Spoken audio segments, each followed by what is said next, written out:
ঢাকার বাসিন্দাদের জন্য একটা প্রবাদ বাক্য আছে। প্রবাদ বাক্য বলতে যে যারা নতুন নতুন বাইক শিখা কমপ্লিটলি শেষ করার জন্য এই বংশাল আসা উচিত। এদিকে কি হয়েছে ভাই, এত জ্যাম কেন? সাবাস, এই তো সাবাস। এই প্রাইজের মধ্যে এটা বেস্ট, বা এটা অনেক ভালো, অনেক বেশি চলে। যারা এটা ইউজ করছেন তারা এটার মর্ম জানেন এটা কি। ওই দেখেন, ও পাগল হয়ে গেছে, স্টার লাইন পাগল হয়ে গেছে।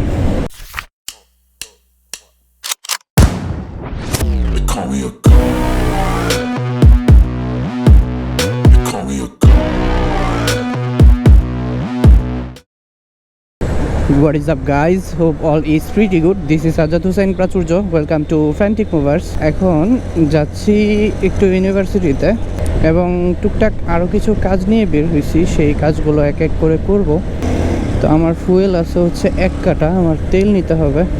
আর আজকে একটা গ্লাভস কিনবো, একটা না সরি 1 জোড়া। তো আমার বদভ্যাস হলো যে আমার কাছে গ্লাভস টিকে না বেশি দিন। টিকে না বলতে আমি যে নষ্ট করে ফেলি এমন না, অ্যাকচুয়ালি হারায় যায়। আমার এই নিয়ে 5 থেকে 6 জোড়া গ্লাভস কিনা হয়েছে।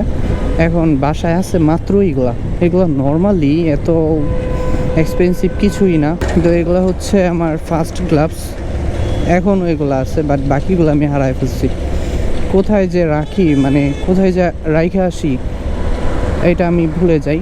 মাঝে মধ্যে হেলমেটের মধ্যে নিয়ে তারপর হচ্ছে এক জায়গা থেকে অন্য জায়গায় যাই, তো হেলমেট থেকেও মাঝে মধ্যে পড়ে যায়। আমি গ্লাভস রাখতে পারি না, এটা হচ্ছে আমার একটা নেগেটিভ সাইড।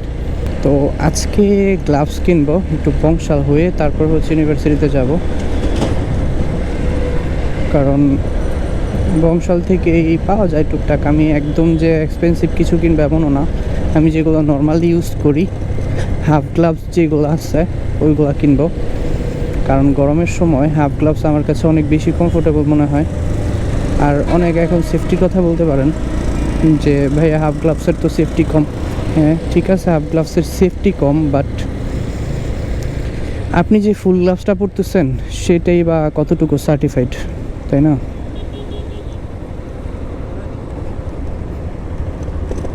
আগে আমি ফুয়েল লোড করে নিই, তারপর যাওয়া যাবে। 1050 টাকার 8.17 লিটার ঢুকছে। ওকে,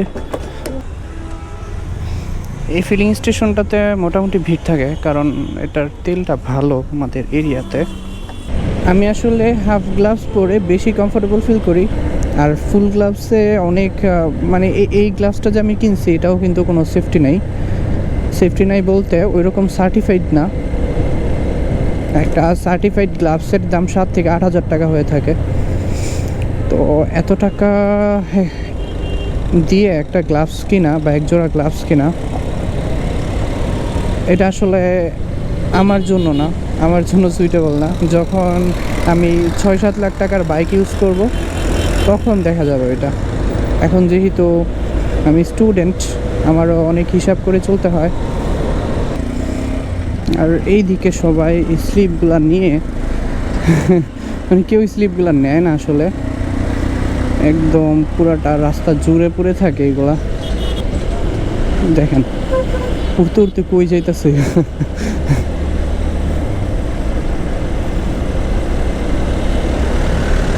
এটা আসলে একটা ফর্মালিটি, কেউই নেয় না। এরকম হওয়া উচিত ছিল, যার স্লিপ দরকার সে চায় নিবে, তো সেই ক্ষেত্রে ওনারা দিলে যায় ঠিক হইতো। এখন সবাইকেই দেয় তো কেউই নেয় না, টাকাটা দিয়ে চলে আসে, ওনারাও স্লিপটা এখানে ফেলে দেয়। বিষয়টা অনেক উইয়ার্ড লাগে। এই ওয়েদারটা এখন বর্তমান সময়ের প্রেক্ষিতে মানে সবার ড্রিম হয়ে দাঁড়াইছে, সবসময় থাকে না, অনেক দিন পরে এটা প্রায় 1 থেকে 1.5 মাস পর এরকম একটা ওয়েদার পাইছে সবাই, আলহামদুলিল্লাহ। কারণ অনেক বেশি হিট জেনারেট হচ্ছিল প্রত্যেকটা দিনই।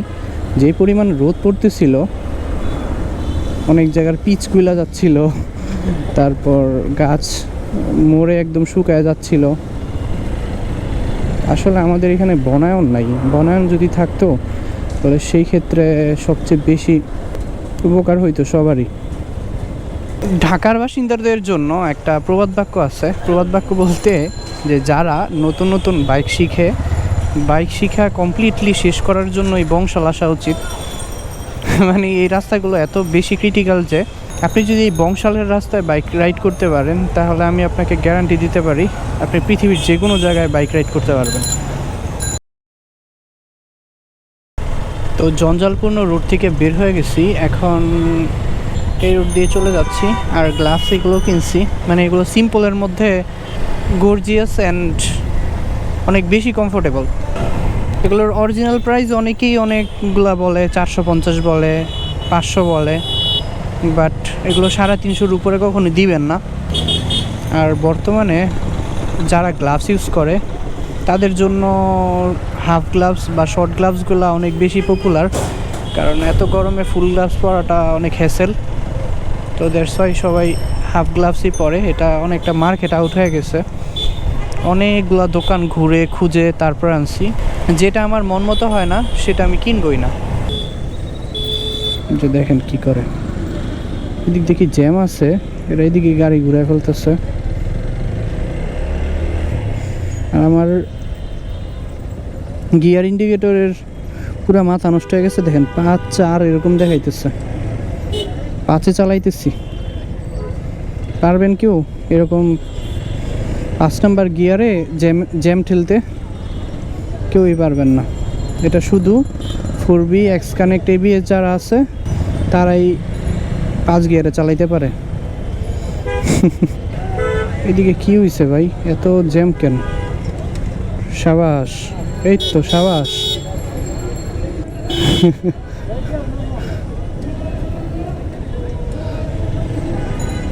আচ্ছা, এখানে ফিলিস্তিনের মিছিল দেখা যাইতেছে, ফিলিস্তিনের পতাকা।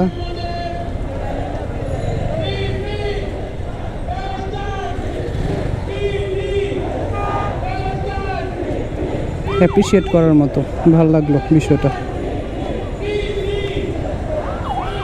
যাই হোক, ঢাকা বিশ্ববিদ্যালয়ের ভিতর দিয়ে তারপর এই রাস্তায় চলে আসছি, কারণ আর কোনো ওয়ে নাই ওই দিক দিয়ে আসার। ফুল রাস্তা ব্লক করে ফেলছে। এইখানে একটু জায়গা আছে, এখানেই ঢুকাই দিই। চলে আসছি আমি। এখন বৃষ্টি নামলে নামতে পারো, আমার কোনো সমস্যা নেই। তাহলে ইউনিভার্সিটির কাজ শেষ করি, দেন আবার কথা হচ্ছে। এখন বাজে 2টা 34। ইউনিভার্সিটিতে যে কাজ ছিল সেটা শেষ।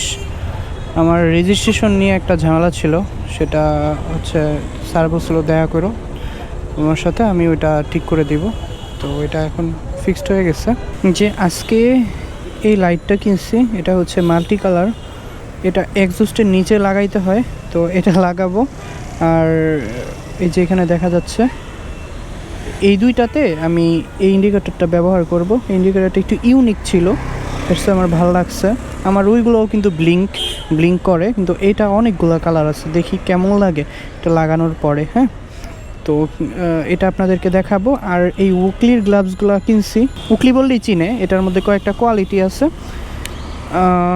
এই তো কোয়ালিটির মধ্যে এটা হচ্ছে সবচেয়ে ভালোটা। এটা 350 টাকা নিবে আপনাদের কাছ থেকে, এর বেশি দিবেন না, কারণ এই প্রাইসের মধ্যে এটা বেস্ট বা এটা অনেক ভালো, অনেক বেশি চলে। যারা এটা ইউজ করছেন তারা এটার মর্ম জানেন এটা কি।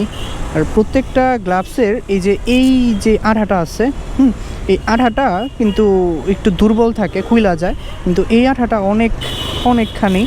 দেখেন, আপনার হাত যতই মোটা হোক, এরকম মোটা হইলে আপনি লাগাইতে পারবেন, আরও চিকন হইলেও লাগাইতে পারবেন। তো এটা আমার কাছে অনেক বেশি ভালো লাগে। আর এটা শর্ট হওয়ার কারণে গরমও কম লাগে। দেন এখানে একটা প্রোটেকশন আছে, এখানে যদিও নাই, বাট এগুলো অনেক স্ট্রং। আমি এই পর্যন্ত এগুলো 3বার কিনছি। 3বার, এটা হচ্ছে 3rd নাম্বার। তো 3বার কিনেও ওই বাকি 2টা হারাইছে, বাট নষ্ট হয় নাই, এগুলো অনেক দিন যায়। এটার মধ্যে একটা নর্মাল কোয়ালিটি আছে, ওইটা একটু দেখে কিনেন আপনারা। এটার আরেকটা নাম আছে, এটাকে বলে হচ্ছে আর্মি গ্লাভস, কারণ এটার একটা কালার আছে আর্মিদের। যারা না চিনে ওকলি গ্লাভস বললে, যারা না চিনবে তাদেরকে আর্মি শর্ট গ্লাভস বলবেন। আর আমার এটা হচ্ছে এক্সেল সাইজ আমার হাতে পারফেক্ট হয়। এলটা একটু ছোট হয় এই আর কি। পিছনের ইন্ডিকেটর দুইটা কিনি নাই, জাস্ট সামনের দুইটা কিনছি। এর কারণ হচ্ছে আমি এটাকে রিসেন্টলি টিলটিডি করব, অর্থাৎ পিছনের যেই মার্কার টার্গার যা কিছু আছে সব খুলে ফেলবো। যেটা আর কি ভালো লাগে আমার কাছে এরকম ইন্ডিকেটর নিব, কারণ টিলটিডি করলে আমরা জানি যে বাইকের স্টক যেই ইন্ডিকেটরগুলো থাকে ওইগুলো আর থাকে না, ওইগুলো খুলে ফেলতে হয়। মানুষ 4বিকে গালি দেয় বা বলে যে 4বি বাইক ভালো না, আর অনেক কিছুই, কিন্তু এই বাইকটার সবচেয়ে বড় যে পজিটিভ দিকটা আছে এটা হচ্ছে এটার কমফোর্ট। এটা অনেক কমফোর্টেবল। আমি যে এটা নিয়ে রাইড করি আমার হাতে কোনো পেইন হয় না, লিন হইতে হয় না, এমনিতেই নর্মালি একদম স্ট্রেট বসে চালানো যায়। তারপর এটার সিটটা অনেক বেশি কমফোর্টেবল, সাসপেনশনটা অনেক বেশি, তো সব কিছু মিলে একটা আরামদায়ক বাইক বলা যায়। রানার বোল্ট গাড়িটা আমার অনেক ভালো লাগে, মানে এই বাইকটা আন্ডারবেলি এক্সস্ট, তারপরে টেল লাইট থেকে শুরু করে ইন্ডিকেটর লাইট সব কিছুই দেখেন, গাড়িটা কিন্তু অনেক গর্জিয়াস। তারপর সামনে ইউএসডি সাসপেনশন ইউজ করা হয়েছে। এটা কিন্তু 165 সিসির একটা বাইক, 165 সিসির তুলনায় টান কম এটার। কালার কম্বিনেশনটা সুন্দর, আবার এটার মাইলেজও অনেক কম দেয়। রানার হচ্ছে বাংলাদেশি ব্র্যান্ড, তাই এটার রিসেল ভ্যালুও কম, কিন্তু প্রাইজের মধ্যে যা যা দেওয়ার চেষ্টা করছে খারাপ না, ভালোই। যা আমি কিন্তু ওই দেখেন ও পাগল হয়ে গেছে, স্টার লাইন পাগল হয়ে গেছে। হাই রেড বেবি, ওরে কি খেয়ে দিব? তুমি একবার বলো যে স্টার লাইনকে খেয়ে দিই। স্টার লাইন আসলেও পাগল হয়ে গেছে, দেখেন কি করতেছে। এই যে মামারে খাইয়ে দিছি, এটা কোনো ব্যাপারই না বাইকের জন্য, কারণ বাসের টান উঠতে উঠতে লেট হয়। এগুলোর টান ভালো আছে, 120-25 পর্যন্ত দেখছি অনেক হুন্দাইয়ের বাসগুলা টানে। তো ওদের টান উঠতে উঠতে আমরা চলে যাব টান দিকে, ওরা আমাদের সাথে কখনোই খেলা পারবে না, কারণ বাইকের ইনিশিয়াল স্পিডটা বেশি, খুব তাড়াতাড়ি উঠা যায়, আর ওদের টান উঠতে উঠতে আমরা অনেক দূর চলে যাই এ আর কি। ট্রাক থেকে এক মামা হাত বাড়ায় দিয়া পাখির মতো দেখাইতেছে যে আমরা বামে যাব। এলাকায় চলে আসছি। ভিডিওটা এই পর্যন্তই, ভালো থাকবেন সবাই। Stay tune for regular updates. Signing off.